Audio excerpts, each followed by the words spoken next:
Hi, welcome everyone sa umpisa ng ating daily devotions for this week. And we begin today, day 1. Ang title po ng ating devotions ay A New Kind of Family. Basahin po natin ang scripture natin for today, Acts 2 verse 44. All the believers were together and had everything in common. So tayo po ay manalangin. Father, thank you for giving us a vision of what we, the church, can become by your grace and mercy. Thank you, Lord, that the same Holy Spirit who was at work in the early church is the same Holy Spirit at work in our lives today. So nawa, Panginoon, tulungan niyo po kami na maunawaan namin ang tinuturo mo sa amin from your word. And this week, Panginoon, as we begin, Lord, nawa ang faith namin ay lalong maging matibay at lalong lumalim as we meditate on this vision that you are revealing to us, Panginoon, from your word. So thank you, Lord, na tuturuan mo kami today by your Holy Spirit. And that's what we are expecting and praying for, Panginoon, in Jesus' name. Amen and amen. One of the greatest miracles in the early church was not only the signs and wonders. It was the fact that very different people became one family in Christ. Jews and Gentiles, rich and poor, religious leaders and ordinary workers, all found themselves together under the lordship of Jesus. Ito yung amazing, in the early church, like I said. Talagang kamangha-mangha ito, and only the Holy Spirit can create this kind of unity. Dahil sa totoo lang, whether during the first century or even today, makikita natin na ang normal na nangyayari sa mga tao is that we cannot get along with each other. So, itong bagong pamilya, a new kind of family that the Lord is establishing through the resurrection of Jesus, which is called the church, tayo po yun, is composed of different kinds of people. Sa totoo lang, yung unity na nakikita natin sa Acts chapter 2, verse 44, ay hindi isang bagay na kayang ma-produce naturally. And like I said, tayo po, ang tendency natin is to really divide ourselves, hindi tayo magkasundo, whether kung ano pa yung basis niyan, politics, social status, education, preferences, or personal interests. Kahit sa loob ng church, minsan we can really be disconnected and remain distant from one another. Bagamat tayo ay dumadalo sa isang worship service.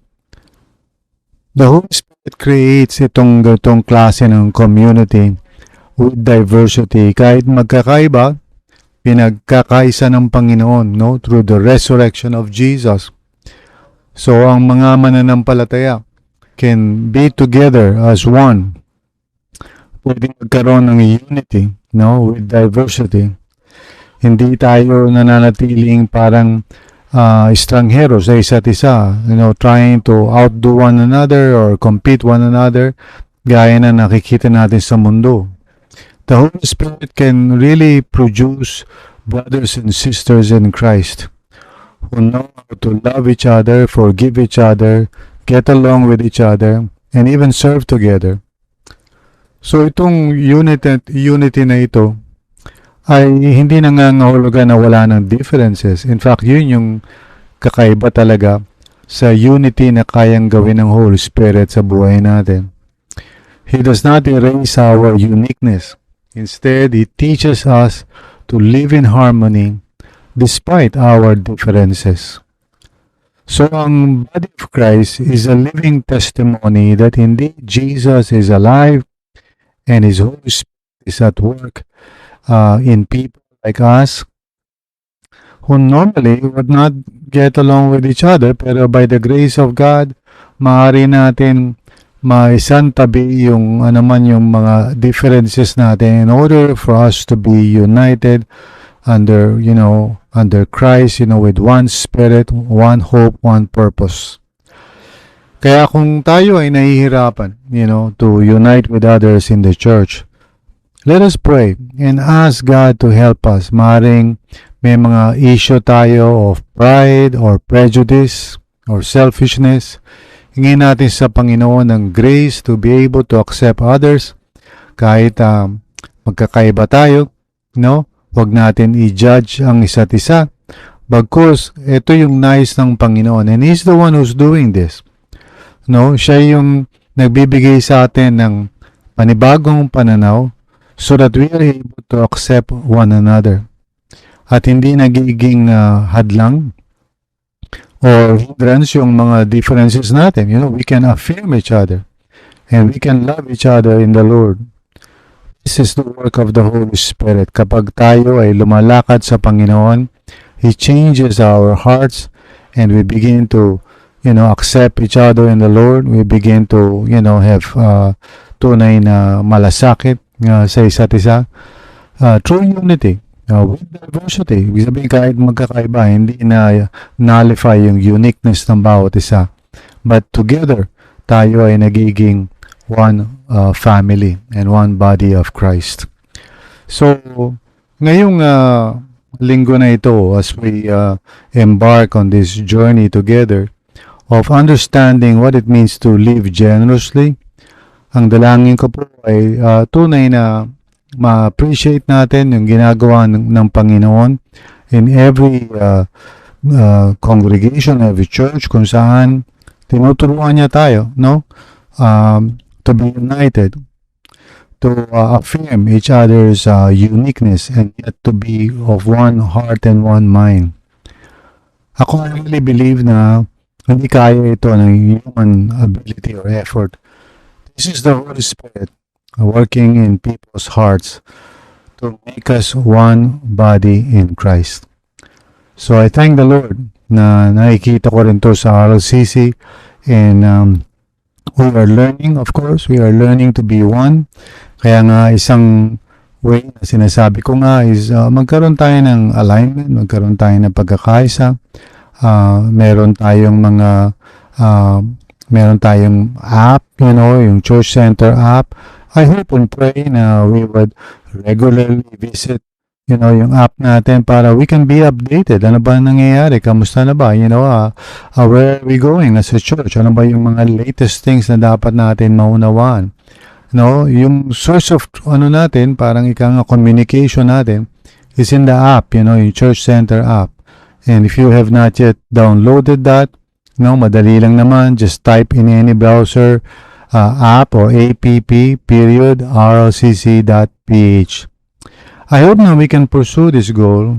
This is of course through the help of the Holy Spirit. Hindi natin kayang gawin ito sa sarili natin kakayanan. But when we walk in the Spirit, we learn how to accept each other, how to forgive each other, and how to get along with each other, in the body of Christ. Natututo tayo to be less judgmental, nawawala yung mga prejudice natin sa ating kapwa. Nagkakaroon tayo ng mas, mababang kalooban, to be able to really unite with others in the Lord. So, ito po yung ginagawa ng Panginoon sa buhay natin. Let's continue to cooperate with the Spirit. Siya yung nagbe-break down ng walls o nag-aalis ng mga walls that divide us. At siya yung tumutulong sa atin para we can really come together in Christ, bilang one church. At tulong-tulong tayo to pursue the purpose of the Lord.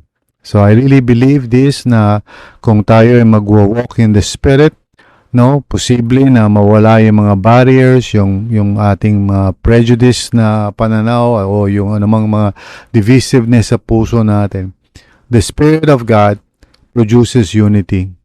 Kapag flesh ang umiiral, disunity ang resulta, Kapag flesh ang umiiral, nandiyan yung hati-hati, factions, divisions. Pero when the Spirit of God is at work, He unites and joins us together as one people. So let's pray for that. Let's walk in the Lord, continue to cooperate with God's grace sa pagbabagong ginagawa niya sa ating buhay and also sa church natin, uniting us in the Lord. Praise God, no? So let us pray.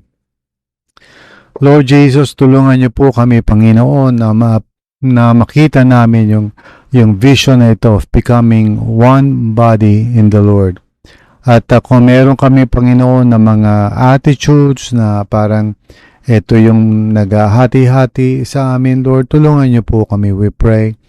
Fill us with your Spirit and help us to walk in the Spirit para we can be transformed. Matuto kami magmahal at umunawa sa isa't isa, tumanggap sa isa't isa ng may pagpapatawad at hindi yung judgment, magkaroon ng patience sa isa't isa. At sa tulong mo, Lord, alam namin na pwedeng mangyari ito lalong-lalo sa RLCC. It's possible for us to be united with one heart, one mind, even though magkakaiba kami. And thank God na nandun yung mga uniqueness ng bawat isa sa amin. We really thank you for this. But at the same time, you are bringing us together with one heart and one purpose. So thank you, Lord, sa work mo sa church at sa buhay namin. So continue, Lord God, to help us as we walk in the Spirit. Thank you, Lord. In Jesus' name, amen and amen.